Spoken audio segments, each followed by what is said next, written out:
This will all be very familiar. Okay, so what I've said to you is that you have a settlor, I'll just call them Sam, and who would be recognised at common law as being the absolute owner of an asset, so protected to the best ability that our legal system protects absolute ownership. We also call that legal title simpliciter. And when you create a trust, you're splitting basically absolute ownership into legal title or equitable title, but we refer to it a number of ways. We refer to it as beneficial title, equitable interest, or beneficial interest. Let's take a bit of time. So we have the trustee holding legal title and the beneficiaries holding a beneficial interest. So what would normally happen with a trust is that you'll have a settlor who is the absolute owner, and then they basically will, if they put their asset into trust and don't make themselves a beneficiary or a trustee, they fall away completely. They go out of the picture. So the common law will recognise the trustee as the owner. And that means they've got all the powers and duties and burdens of ownership. So anything that's done by the trust, if the trust needs to contract, it's all done through the trustee, and the trustee, so if the trust asset is a house that needs to be painted, the trustee contracts with the contractor to have the house painted, and the trustee takes on personal liability for the debt, but subject to a right of indemnity. So a right to dip into the trust fund and pay for the work that's been done to protect the trust asset. And there are two ways that that right of indemnity works. It works giving the trustee either the right to dip into the fund and pay immediately, so just have a bank account and pay straight from there, or the trustee can pay from the trustee's own assets and then get recompensed, recouped. And so they're called the right of exoneration and the right of recoupment. And they're actually different. They've got different legal consequences for some things. But that indemnity only operates if what the trustee has done is reasonable. Okay? So a trustee can't just make every decision, and they are in the position to make every decision, but if it incurs some sort of liability, they can't automatically just dip into the trust fund. They can only do it if what they've done is reasonable. And the big issue that is becoming to be more live in New Zealand is where trustees litigate. Okay, so we often have trusts, don't we, where we have a big pool of discretionary beneficiaries. There are quite complicated rules as to who's going to pay for that litigation. Because normally you'd say if the trustee's there defending the trust assets, actually they've got a responsibility often to litigate, because one of their main rules is to protect the assets. But if it's a fight between the trustee and beneficiaries, or some of them, then they won't automatically have a right to use the trust assets to defend that. It will depend on the nature of the fight. And what you would normally do is go and get where you're a trustee and you're looking, you might be involved in that sort of dispute, and you think you might have to spend a whole lot of trust assets. There's a mechanism which is beginning to be used more in New Zealand now, where you can go to the courts and get the courts to approve the fact that you're going to take on litigation and use trust assets to do it. So there's a particular mechanism you can use to do that. What else do I want to say? That's about all I think I want to say about that. Yeah.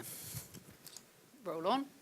Okay, so this trust relationship is generally referred to as the magic triangle. I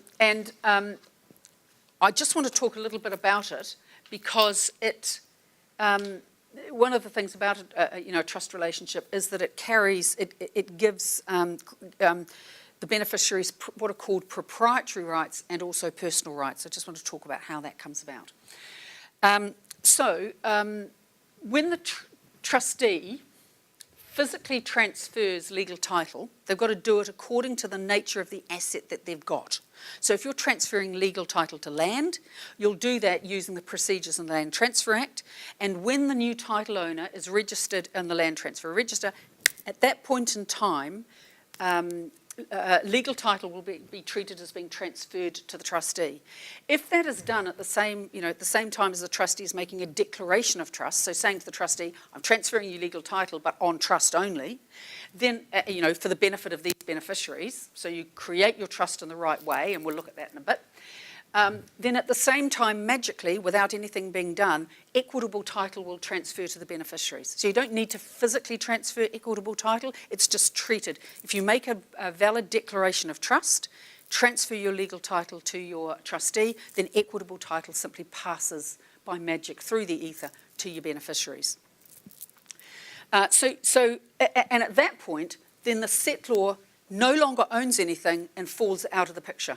Can't do anything anymore. No rights to enforce unless they preserve them in the trust deed, like they put into the trust deed a right to revoke the trust, which you can do if you want. You can preserve, or they give themselves other rights in the trust deed, like saying, well, trustees, you've got to invest, but before you invest, you've got to come and get my approval. You can do things like that. So at that time, trustee falls away, and then what you've got is your relationship between your trustee and your beneficiaries. So the trustee will owe duties to the beneficiaries, and they are personal obligations that are in the hands of the trustee. So the trustee will take on obligations, personal ones.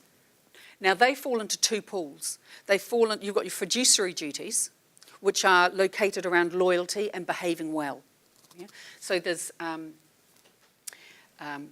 we'll look later, I think, at a case. There's Lord Millett. Peter Millett is a law lord, now retired, who's basically given us restated the rules of the fiduciary duties.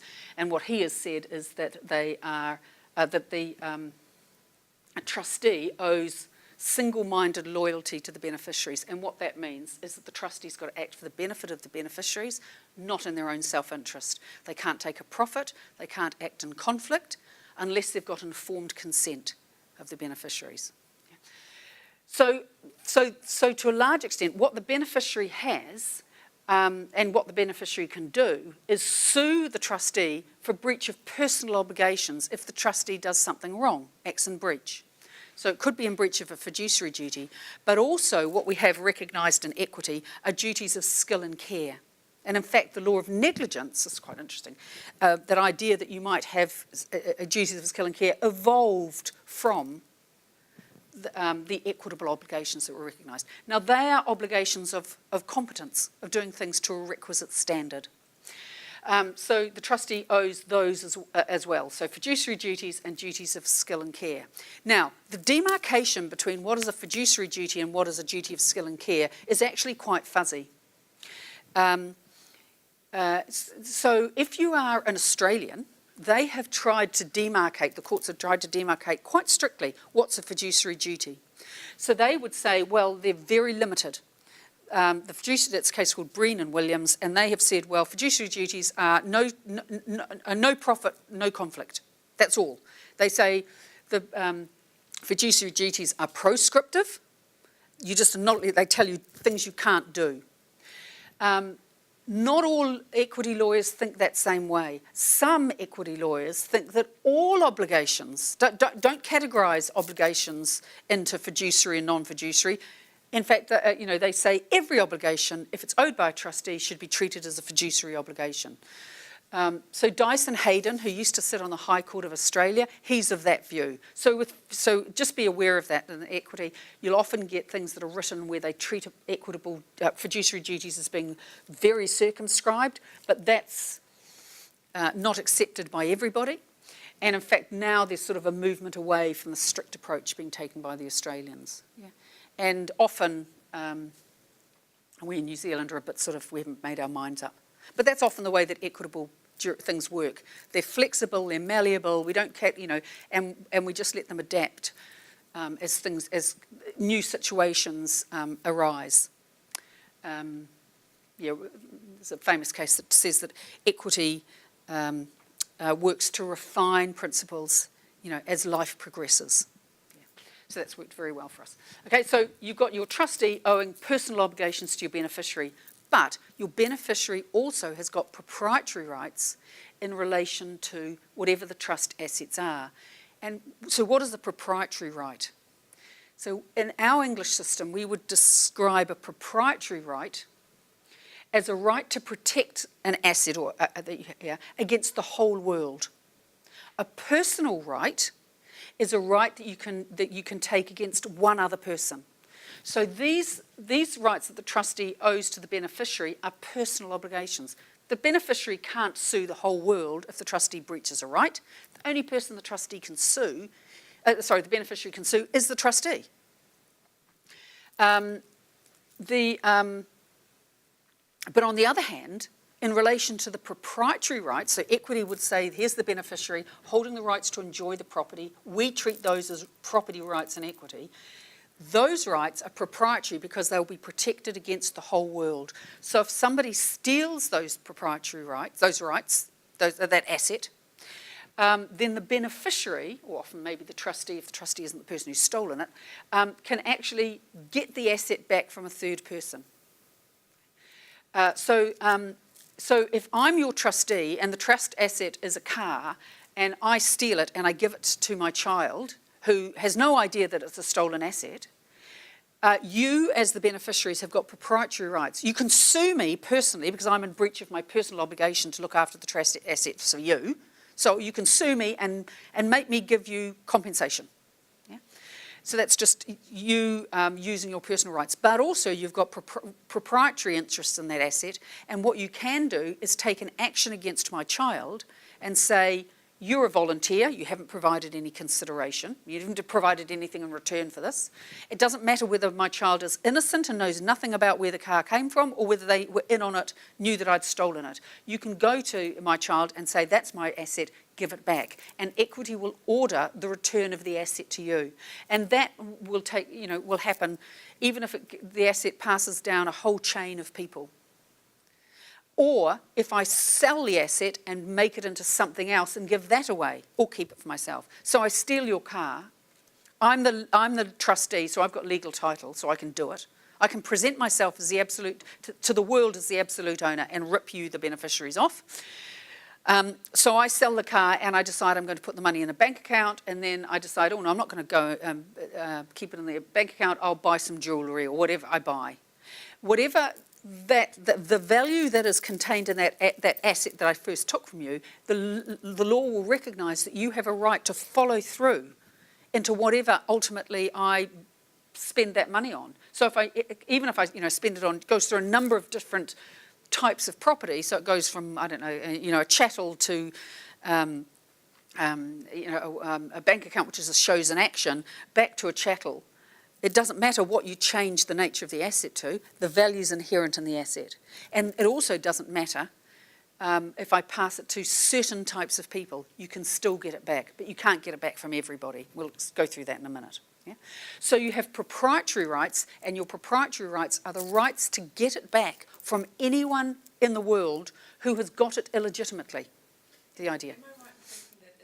Got it illegitimately and made a profit on it, you're also entitled to a profit? Absolutely, absolutely, yeah.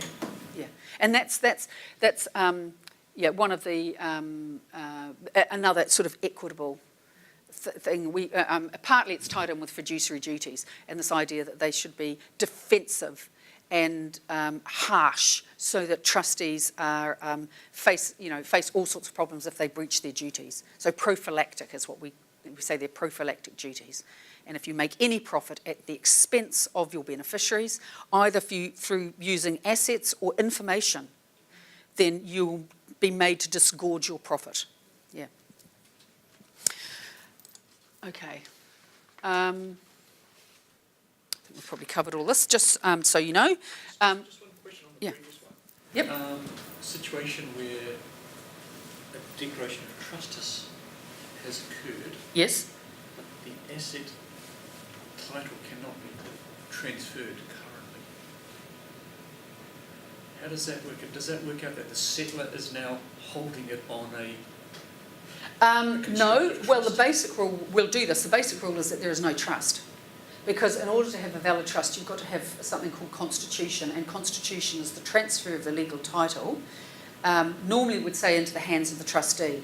But actually now we recognise that somebody else can hold as nominee for the trustee, because we use nominee services to hold assets for things. Yeah. So, you'd have to show that there was constitution, transfer of legal ownership, but so I don't know whether maybe you could do it by saying that you'd have to, I don't know, to have a look at it, but I was just thinking maybe you could say that the person set up some sort of nominee services, but you'd have to just look at how they work under how they're set up. But I just got that situation on a property where I can't transfer the property because I can't get a death certificate because the person died in Lebanon. Oh, okay, and you can't get an original death certificate. Yeah. But it's supposed to be held on trust, but I physically Can't do it. transfer the property at the moment. Yeah. And so I'm stuck in limbo. Yeah. And I was just wondering, what is the legal situation? Well, that's tricky. You just have to look at some of the stuff around use of nominees. But the trouble with that is normally when you have a nominee, the trustee's got to be able to control it. So it's just like a little Vista thing, where the trustee can say you transfer this now. So it's only sort of expediency. So you wouldn't be in a position necessarily.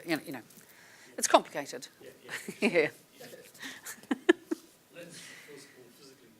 Not register the change until I can produce a death certificate. Yeah, and you can't get one. Yeah.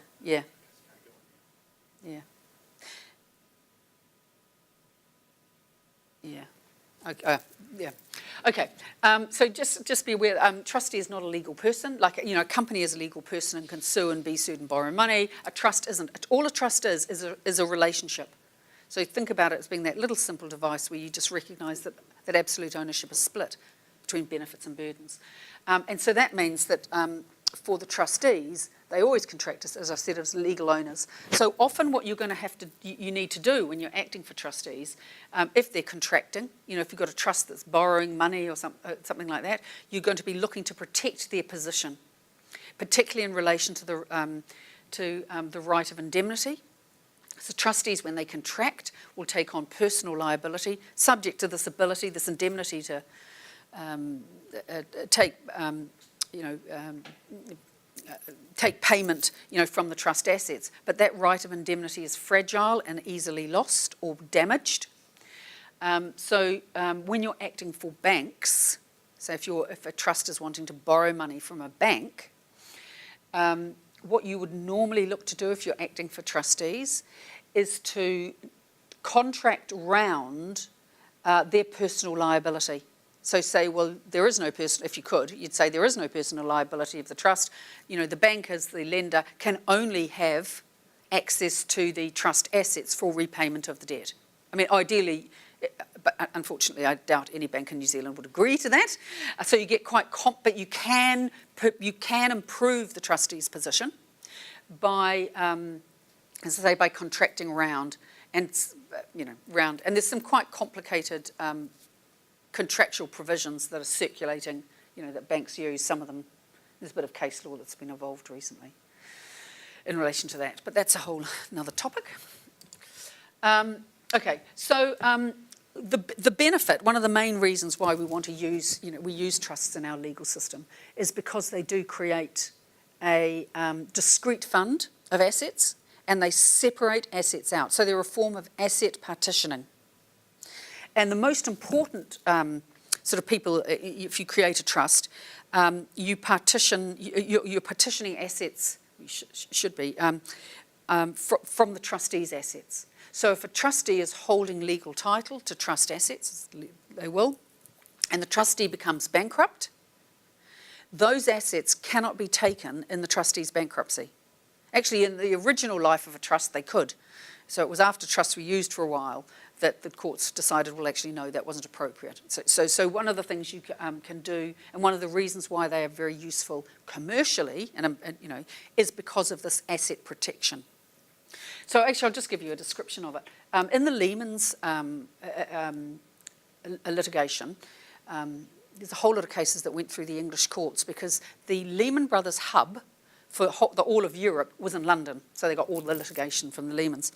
And it's a very typical thing when people are, you've got high net worth people or corporations that are dealing with investment banks and using investment bank services when they are contracting, and the investment bank takes or holds their assets to structure the transaction as a trust. Because what that gives is gives the investor protection from the bank's insolvency. Now, a lot of thought didn't always go into this sort of thing, because a lot of those corporations were considered to be too big to fail, but we know from Lehman Brothers they're not. But there is a lot of regulation and rules that go round, when people are investing in investment banks. One of the things that we, under our legal system, we look to recognise whether a trust situation exists is whether assets have been isolated and put in a discrete fund. So that's one of the things we say, well, if somebody holds something and they put it into a separate bank account, separate from their own assets, that's one indicia or indicator that the relationship might be a trust relationship. So under the English financial provisions, what Lehman Brothers were meant to do when they received money, it was held on trust. They were supposed to immediately segregate it and put it into a separate bank account, and not put it into what are known as their house bank accounts. Yeah? So which is just all the bank accounts that slosh around holding, all Lehman's money, and which they can use for proprietary trading, for trade to profit for themselves. So you had EU regulations that basically said that investment banks must do it. Now Lehman Brothers decided that was I don't know why, but anyway, what they didn't do was segregate money immediately on receipt. There was an accounting period, and the case sets out, but it was like 2 or 3 days after they received before they would segregate money. And what happened when Lehman's collapsed, and was it the 15th of September 2008, is that there was a whole lot of money that was not segregated and that was held in house accounts that should have been segregated. So, in fact, more money than they had segregated. So they had about 3 billion, I think, Lehman Brothers in London had about 3 billion, or over 3 billion, I think it was, I can't remember now, it was pounds or dollars. But anyway, it kept in mixed accounts. And so investors were saying, well, that's our money, it's trust money. And the liquidators of the bank were saying it's not trust money because you might have been intending to set up a trust, but the funds were never segregated, so the trust was never set up properly. Yeah. So you had a big argument on it. And in fact, what happened in that case was that the courts decided that even though the money hadn't been segregated, it was subject to a statutory trust through these regulations, and so was in fact treated as trust assets. But what that meant is that it could be paid back to the investors if they could find it. There was a bit of trouble finding which was, money was theirs because records weren't all that good. So what a trust does is it creates a discrete fund, and if it's done properly, it protects that asset from the insolvency of the trustee. Yeah? And it also, because the settlor is supposed to fall away, it protects that asset from the insolvency of the settlor, which is why we use them quite often in New Zealand. Yeah, because it protects against insolvency. So you've got to think about trust as being a mechanism to ring-fence assets and take them out of somebody's ownership. So that's why they're very valuable, but subject to fiduciary duties, so you've got all these protections on them. The situation's a bit more complicated for beneficiaries of discretionary trusts, but we'll look at that later. I think we've done all that. Yep, trustees' division is between burdens and benefits, and I think we've probably gone through rights as well. So rights and personam, yeah, I think we've gone through that as well. Okay, so now I just want to talk to you about the nature of the title that you get, because what I've said to you is that we've got the common law recognises absolute ownership, but equity recognises ownership as well. It recognises the beneficiaries who hold the benefits of property as having ownership rights because they can protect them against the world. Now, those ownership rights in equity are not as well protected as the rights at common law. And often you'll see this written in textbooks. Equitable title is weaker than common law title. Well, it's only weaker in one way. Okay, and I'll explain to you exactly what that is.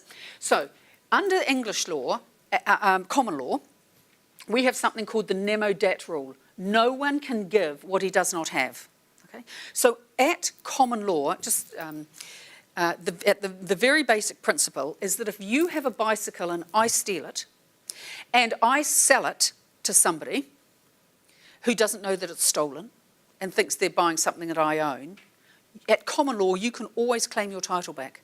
If you can use it, yeah. Because whoever I pass title to can only get as good title as I've got, and my title's not as good as yours because you're the absolute owner. But there can be, so we have a relativity of title. Now, if you die and nobody knows that I've stolen that bicycle, there'll be no, there'll be nobody to protect your title, so I'll be treated at common law as being the owner of it. So you have this relativity of title. Now, that is amended a lot in statute. So you look at the Sales of Goods Act, but that's the basic rule. So you can always get back, title is relative, and you only get as good title as the person you get it from. That doesn't work in equity, because there is one person that equity will not enable beneficiaries to get an asset back from, and that is somebody known as equity's darling or a bona fide purchaser for value without notice. So if the asset that I'm your trustee, the trust asset is a bicycle, I steal it and I sell it to somebody who doesn't know that it's stolen, doesn't know that it's held in trust, and they give me some consideration. It doesn't actually have to be full consideration, but it's got to be adequate consideration. Then in equity, equity will say they're treated as the owner in equity and the beneficiaries will lose out, and all you will have is what? What can you do? Sue the trustee. Sue me for the loss. This is a bicycle worth $800, pay me my $800. But you'll lose your property right to take that asset from the person who got it, the bona fide purchaser for value without notice. So bona fide just means in good faith, without notice of any defect in title. Don't know. Purchaser, that means they're a purchaser, they've given consideration. A volunteer in equity is somebody who has not given anything. Purchaser, somebody who's given consideration, and it's got to be for value. It's got to be it's got to be adequate. It doesn't have to be full. Yeah? So they're equity's darling, and they're treated better than anyone else. Yeah? Now, why would equity come out with that rule? Why would it take a different approach from the common law? One possible justification for why it's taken that approach is because if you think about what is happening when you create a trust, what you're doing is basically crushing absolute ownership and splitting it into two pools. So at common law, we've got a good system for protecting ownership. Normally, we've got a lot of statutes that give us a document of ownership, cars and properties. So we've got additional things to show that we own things. So ownership is protected very well. And often to steal from an owner, stealing land from an owner, you've actually got to go through quite a process, wouldn't you? You'd have to defraud, it's all done electronically now, but you have your A&I, you'd have to do quite a lot of naughty things to actually create a fraud. Where you break apart or crush absolute ownership and divide it into these two pools, if you think about what's happening, what you're doing to a trustee is you are saying, hold legal title, have all the rights and on duties that absolute ownership gives you to deal with the property. You're not allowed to enjoy it, but you can deal with it as if you were the absolute owner, but subject to this obligation to the beneficiaries. Well, you can present yourself as trustee as the absolute owner to the world. You can lie, because normally trusts are private, aren't they? Most people, so nobody knows. And that means that by destroying absolute ownership, what you're doing is giving the trustee the ability to defraud and to present themselves as the absolute owner to the world. So when equity looks at, the way equity operates is to always balance things out, to look at the equities. So it would say, okay, and normally what the rules, equitable rules, they're quite logical. They'd say if somebody's done something wrong, they go to the bottom of the pile. So if you look at the two people who might lose out, where you have a trust, asset, you've got the original beneficiaries who say, well, we're the owners in equity. And then you've got an innocent third party who's paid good consideration for something. So equity balances those and says, okay, so who's the most blameworthy? Actually, you're equal, but the situation that gave rise to the ability to defraud was created because the trust was created.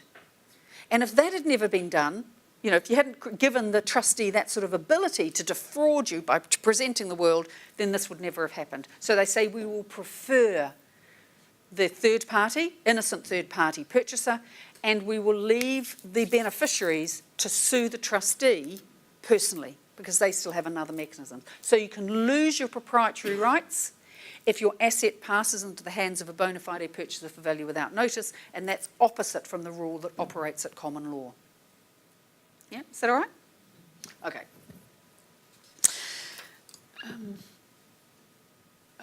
Okay, we'll get started on this. When you're looking at the trusts that we commonly use, and Simon's going to take you through a trust deed tomorrow, what you'll see when you look through the documentation is that it is a combination of two things. It's a combination of, first of all, clauses that declare the trust. Say, a trust is created, this asset is held in trust for these beneficiaries. And then what you get in your document is a whole series of powers. The trustee can sell, buy, mortgage, pledge, blah, blah, blah, blah, blah, and all sorts of things. Settle any disputes, a whole lot of powers that attach to it. Make appointments of the trust assets. So you can get, the trustees would normally be given something called a power of appointment, which means a power to appoint assets to the beneficiaries. So power of appointment means give the assets away to the beneficiaries. Okay? So modern trusts, discretionary trusts that we use, are a combination of trusts, which create the separation, and powers of appointment, powers given to the trustee. If you create a simple, all you do is declare a trust and you don't put any powers in it, so then the very basic rule of equity, you know, the very basic obligation on the trustee is to protect the trust asset and to hold it and to look after it. So then it becomes difficult for trustees if they want to do something else, because part of the protection of the asset is to actually grow the asset, protect it from inflationary forces. Yeah. Then you make it difficult for the trustee to do anything because they might be concerned that if they do something that will amount to a breach of trust. So one way to overcome that and protect the trustee's position is to put powers into the trust deed to enable them to do things. So if you look at a modern trust deed, it is a combination of something known, you know, as a trust with powers attached to it. Now, powers can operate independently. You can have powers that aren't in a trust deed. So they're just a different type of equitable obligation. But our modern discretionary trusts are a combination of trusts and powers together. Yeah. And there's different rules that can operate, that regulate trusts and that regulate powers. Okay, so if we look at a fixed trust, now they used to be used very commonly. They're not so common now just because in New Zealand we've got into this fashion of using discretionary trusts. But in a fixed trust, your settlor will fix exactly the interest that you're going to get, your beneficiaries are going to get. So a fixed trust would be something like to A and B in equal shares. That means whatever the trust asset is, A and B will hold equal shares in it.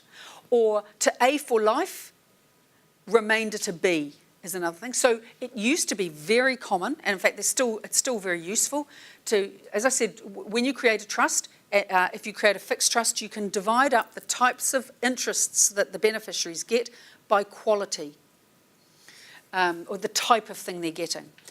And you can do, what you create depends on what you write. So very basic demarcations would be into something called a life interest, simple life interest, and a remainder. Yeah, so you can create a trust asset where you give somebody a life interest, and what that means is they've got entitlements to the trust property during their lifetime. If it's a house, that gives them the right to live in the house, the right if they want to rent the house out and take the rental as income. But what they don't have normally in a simple life interest would be the right to sell the asset. Yeah. They get that right, and it's a valuable right. You know, if you get a life interest in a house and you live for 50 years, that's a very valuable thing. So the life interest will operate for a particular period, normally for your life, and then the remainder, once you die, the equitable interest will pass to the remainder man, or this is a normal phrase that you use. So with fixed trusts, you can create definite benefits that people can get. You can name what they are, describe what they are, and you can have them operating so that one interest takes place after another. And you can actually, if you look at some of the old trust deeds, you have to have a particular period for which a trust, can only exist. Express trust can only exist for a certain period that we call the perpetuity period. It's either 80 years under the Act, there's an Act, or you can do a life and being plus 21 years. So you can name a person and then add 21 years after they die. It was very common to use that, and we used to in English trusts, they used to use the royal family because they are notoriously long-lived, aren't they? I don't know, was the Queen Mother 102 or something when she died? And this Queen, look at her, she's rolling on fine, isn't she? She's remarkable. Anyway, so you could actually, with those, you could get trusts that operated for a period of, up to, I suppose, around 120 years, if you get somebody who lived. Yeah, so you can name the period that you want your trust to exist in. But during that period of time, settlers would try, and you get these trustees where they try and control completely what's going to happen in different scenarios. So some of the old things, you'll have a page of writing that says, if this happens, it goes to this, but if this happens, it goes to that. And they're just controlling after the trust is created, often they'd be in will, so after their death, what was happening to particular assets, but only for the perpetuity period. Yeah? So you can have those, you can have powers of appointment or other types of powers, but powers of appointment enable whoever holds the power, normally that in a trust that would be the trustee, the power to decide who's going to benefit, like who's going to be able to use the trust asset, so they can make decisions to distribute it. And really, not that long ago, we started to combine those two things together into discretionary trusts, and you see this case law in the 1970s where some of these types of discretionary trusts were challenged, and the courts decided that it was fine, we can use these. So actually what you get now, and what's very common here, we use these wide, broad discretionary trusts, which have had some advantages for, idiosyncratic advantages for us in New Zealand, but also problems. They create certain problems. I know there's a case recently, McLaren and McLaren, where some people, trouble in New Zealand has been that sometimes people putting assets into trusts haven't been well advised as to what they do. Because one thing you will advise your client is if they create a trust, they get rid of their absolute ownership and they don't own it in the same way anymore. And because we use discretionary trusts, once you create a trust structure, even if you appoint yourself as a trustee, you can still lose your control because you can be removed as a trustee if you do things wrong, or So there is a case, McLaren and McLaren, where parents put assets into trust and had various beneficiaries, and I think made their son the trustee, and also gave the son some powers to appoint and remove trustees and beneficiaries. Yeah, and then what did the son do? He removed, I think, his parents. And so then you have the parents saying, well, actually, we didn't really know that this is what was happening, that this was what, And so what can the court do? Say, well, you've set up a valid trust, sue your advisors. Yes, So it's not surprising that we're getting these sort of problems now. This is another bit of history, but it is interesting. There's been a reaction by government and, in New Zealand to this increase in the last 30 years of the use of trusts. But actually exactly the same thing happened in Victorian England. You need a sociologist to compare what was going on between the two different countries at the time. But actually in Victorian times, what had happened in that country was that wealth had flooded into the British Isles from a number of sources. One from the Industrial Revolution, and you got a change in the nature of wealth. Before the Industrial Revolution, wealth was in land, yeah? And so the rich people had sat there for generations owning land, and all the serfs could do very much. Okay, so the Industrial Revolution, it changed the nature of wealth. People could set up mills, and they did make immense fortunes by buying. So you had the British Navy going out, dominated the seas for centuries. They would, and the world. They would go out to foreign places, buy cotton, bring it back, or linen. It would be milled in England and then exported around the world. So you've got new types of wealth that came into the country, huge amounts of wealth. And what happens is it filtered down through the social classes, and the middle classes, even down to the what would be called the upper working classes. So people with trades and things, wealth went right down through the social classes. And those classes did what most people do, is that they looked to the aristocracy and said, how do you look after your assets? Well, they held it in trusts.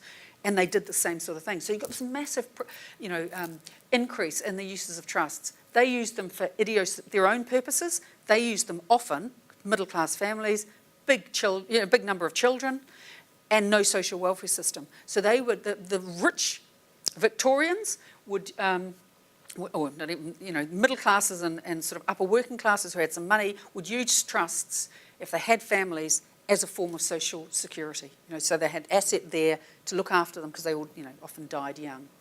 So, so these things, and then other things changed in the fashion, politics moved on, social welfare system came in, and the need for trusts evaporated. And so they're used domestically, where you've got some vulnerable person you need to protect, or sometimes they're used for to avoid taxation. But the use of trusts is less than ours. We've had this blip, haven't we? Suddenly, this increase in the last 25 or 30 years, for a number of reasons, asset protection, but a lot of it is due to the fact that people want to avoid the relationship property regime. So it will probably fade if we get some renewed relationship property regime where they look at financial resources rather than ownership. We may find that our use of trusts has peaked. In fact, some lawyers would say that it's peaked already and that it's going to be less. But what you do get, and one of the things that stops the increase in the use of trusts is litigation. Yeah. So exactly the same thing happened in England. You got years where the number of trusts that were being used increased, and then you got the litigation, because as the generations pass, the children will often fight the trustees, and that's what we're beginning to see now. We're getting a big increase in the number of trust cases that are going through the courts, and I think that will, when people read about what's happening with some of the trusts, they'll stop. They just won't want it. They won't see them as a safer vehicle to achieve what they want to achieve, I think. Yeah. And I think you do want to be careful and use them. Okay, so just we'll go through these pretty quickly. Just so you get it, fixed trust is a trust where the beneficiary's interest is fixed by the set law, and the trustee has got no discretion. The trustee simply has to do what they're told. So if you have a trust where it's a fixed trust and the trust instrument asset is 1,000 Vodafone shares, then all the trustee will hold those shares for the benefit of the beneficiary, receive the dividends. But because it's a fixed trust, the trustee has no discretion about what happens. We'll take, I've got Bella there as a minor. It's slightly different where you've got minor children. But actually, if the asset is these shares, then the beneficiaries are entitled to get the income. So depending on what the settlor has told the trustee to do. Yeah? So you have an entitlement, and the trustee's got no discretion other than what the settlor has told them to pay anything out or not. You can create a trust either by having a separate person as a trustee, or in fact you can make a self-declaration of trust. So you can, I could say, I've got 1,000 Vodafone shares, I will now hold them on trust for you. Yeah. And now there are slightly different ways that you set these things up. You can create interests, as I say, various different types of interests. So here, this would be a life interest. Normally in New Zealand, I think you say SAM for life, SAM to have a life interest, then a remainder too. But in England, it's enough just to say X for life, and that creates a life interest. They are still a bit used sometimes because they are useful where you've got second families. Yeah. Do you want me to explain that, or? No? Okay, we're all on. Yeah. Okay, so just to remind you, we'll go through these and then we'll have coffee, shall we? Just to remind you, the types of interests you can create with a fixed trust have got different names for them. So the first thing you can do is create something called a fixed interest. So if you have something like 2 A and B in equal shares, that is creating a fixed interest. It's fixed you got each has got a half interest in, if you like, in the trust asset, and it's vested because they're entitled to it now. They don't have to do anything to get it; they just have it. Yeah. So it's a vested interest, and they're entitled to it now. So, but you can also create a vested interest which gives them an immediate entitlement. So you have the interest exists, but they don't get to enjoy the interest until something else happens. So that would be like a life interest. If you create a life interest, so to Sam for life, remainder to Tess, Sam gets a vested interest because their life interest is created and they get to enjoy it now. Tessa's interest would be vested because she's got the interest, but she doesn't get to possess it now. A vested interest. She only gets it when Sam dies. So her interest is vested, but it's vested in interest, meaning that she only gets it at a future time. Yeah? Okay, and then you've got the other type of interest you can get is something called a conditional or contingent interest, and that's an interest where people need to do something in order to get it. And traditionally, they were used a lot in Victorian times, so they would have clauses that if, and normally it would be a male, becomes a barrister, because that was seen as a profession that was, of high value, they can get it. And unsurprisingly, what women would typically have to do to get their interest would be to get married. But, yeah. Yeah. And then you got some of those horrible, actually I saw one recently, those horrible clauses where you got, women got interests provided that they didn't marry, or they got an interest provided that they didn't marry or ever, and they'd lose their interest. It's a weird and wonderful thing. So are we all right with those? No, yeah, okay. So then, we can as I say, create our discretionary trust, and that is a trust where trust assets are held in trust, but you give the trustee the power to determine who gets what. Yeah. So it's the power of appointment. And the only thing you need to do is be careful about who you make your discretionary beneficiaries. It used. We don't see spouses anymore. No, that's right. I was going to say, it used to be the case that you'd make them as wide as possible. Yeah. Now, no, you just wouldn't. Yeah. Okay, so I've discussed this. I think, discretionary trusts, either exhaustive or non-exhaustive. Typically, we use a non-exhaustive trust, so we give people the ability to, the trustees the ability to not pay anything out, but accumulate the interest and add to it. Now, the main thing that is significant about a discretionary trust is, unlike a fixed trust, if you are a beneficiary of a fixed trust, you own something in equity and you own something that is of value. Yeah, you can get somebody to come in and value an equitable interest. So if you've got an equitable, a fixed trust in $1 million, you'd probably get a value of your, the value of your interest in equity would be close to $1 million. It might not be exactly $1 million, because maybe something might happen and you might have to sue the trustee to get it. But it is, so you can value these things. And they're treated in equity as a form of property. So if you've got a fixed interest, you can sell it, you can mortgage it, you can give it away, you can do nothing with it. Yeah? So it's treated as a form of property. And in Victorian times, as when they fixed trusts were used, there's all sorts of cases where beneficiaries had fixed interests where you had who were used to be common to sort of fool it's terrible, naive beneficiaries and fleece them out of their interest. But anyway, they are things of value. You can not only do those sort of things, but you can also create a sub-trust of them. So if you've got an equitable interest in something, you can create a trust of that equitable interest. So you get need a pen. If you're creating a sub-trust, you'll have the original trustee with the beneficiary, and then the beneficiary can say, my equitable interest, I declare a trust on it. So they can either declare themselves to be the trustee, or they can declare somebody else to be the trustee, and you have your beneficiaries under that. So you can have actually the things that are called subtrusts, and there are some slightly different rules as to, you know, how they work, obviously just to take account of the different sort of structure, and sometimes you see those used in banking, you know, in finance sort of things as well. The main thing to recognise is that if you, as I say, if you've got a fixed interest under trust, you've got property in equity, you are the owner of equitable property. And that's what the Lehman Brothers decisions in England recognise, that continued acknowledgement, that if you've got a fixed interest under a trust, you are the owner in equity of it.